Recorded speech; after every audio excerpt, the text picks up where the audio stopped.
Welcome to Shorty SuperCoach. What's going on, guys? Pretty rough week. I haven't even really looked, but you check it halfway through and you just get the sense that things are not going well. And I was prepared for a bit of short-term pain because I've held a few guys when others would have traded, and we've got the plan in place. We've been talking about this trade plan for a while.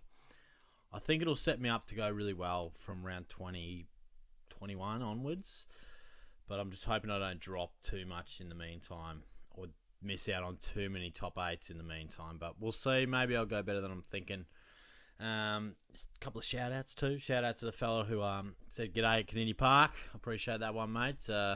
We said at half-time, I hope the Cats respond. They did not. That was very disappointing. I was filthy with that, but thanks for saying g'day, mate. I appreciate that. And fella in the gym too. Shorty's just smashing some iron around, just doing some chest presses, baby. And fella said g'day. So thank you, mate.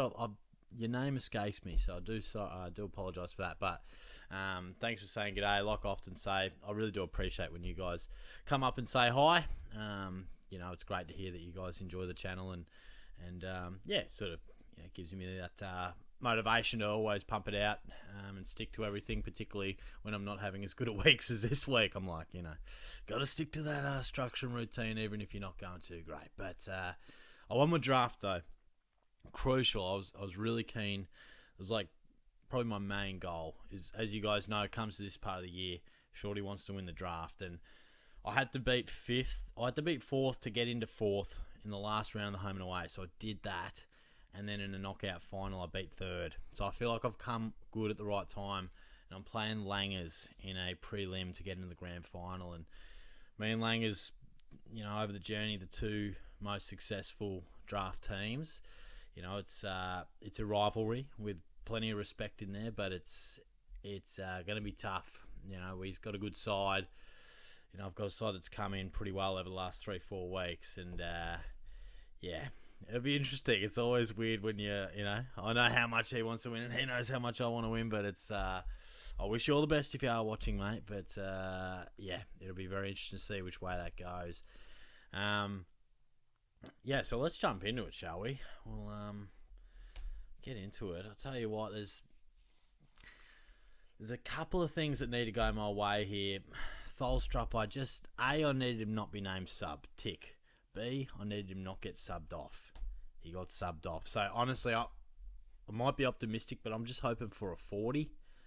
Just go up in price by 10 grand at least, please, mate. And then I know, that's rough. So that week's even worse statistically than last week. Yeesh. That's not good at all.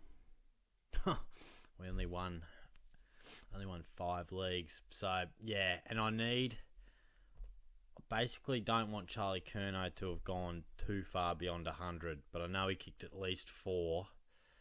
I've got a concern that he might have got to his break even, but anyway, Sheasel's a gun, and he's an absolute lock for next year as well. Just pick him, he's a superstar. Dacos, like many of the Pies, just struggled to get into it, didn't he? But still manages to ton up. And Luke Ryan, just, ever since Longmuir sort of bagged him out for filling their boots with stats, he's gone back to just averaging in the 90s, but that's okay. Tommy Stewart is back in business. He's winning a bit of the footy in the middle, but he was back to his intercepting best behind the ball, which was great. Was one of Geelong's, few contributors that had good nights. Martin was pretty solid in that was a strange night, Dons fans. They'll be, if we still had membership cards, they'd be putting them in the microwave, but thought Houston may have scored better, but still did okay.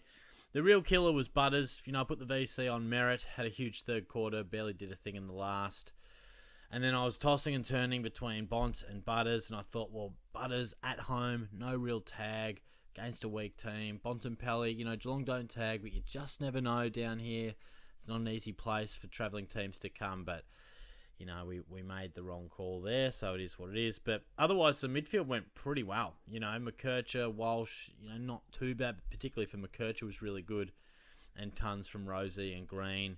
And Dawson, he would have tonned up if he didn't have to come off with the head knock. So a bit disappointing. And, Matty Rao continues to just be probably the most frustrating player I think I've ever watched from a SuperCoach point of view. I mean, I didn't expect him to be back to averaging 120. I certainly didn't, but I just thought this guy minimum's going to give me 90s most weeks and will be a good M8, M9. The bloke's in all sorts. Like, he just... Yeah, anyway, don't get me started. So I'm going to have to field him next week. So I need him to deliver something in the Q Clash. Grundy and Jackson. Yeah, look, particularly Grundy, not quite what we wanted. You take that from Jackson. You know, that's a good score from him. Grundy wasn't at his best, so here we go. What's Stolstrup giving us? Oh, God, cunt. Fuck me. God. 19. That just pisses you off so much. Fisher scored... What?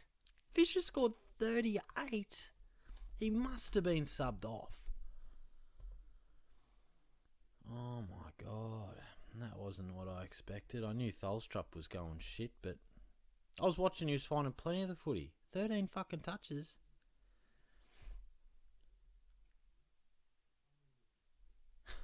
I'm rattled, bro. That's fucked up. You don't hold a bloke for fucking weeks and then get you to 38. Zorko good, Flanders good, Heaney not so, but I am absolutely shaken by that. What the fuck? There must be something in this. Yeah, righto. I mean, he wasn't going well. He's not listed under the injury, so that's just... Does Clarko hate him or something? Like, he didn't bring him in after he was fit. Oh, he must have barely touched it in the third quarter, because I thought he actually...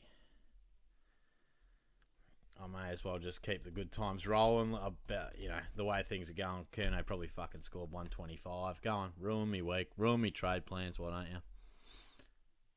Thank fuck for that. So he made his break even, he didn't change in price. Tholstrup didn't, but, you know, basically nothing. Alright, I'm going to have to just regroup here. We're a little rattled, but...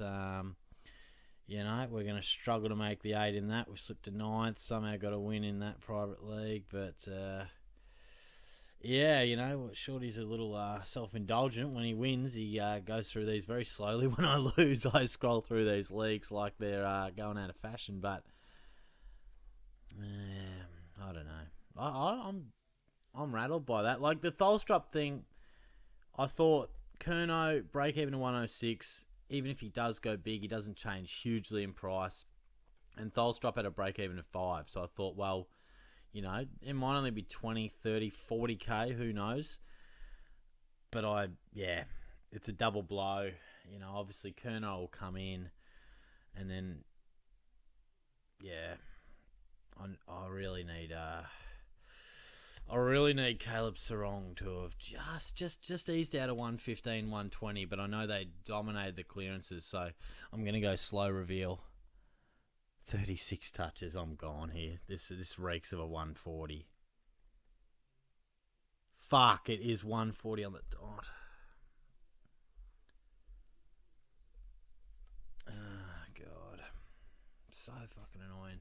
You're getting a live shorty meltdown here. You just...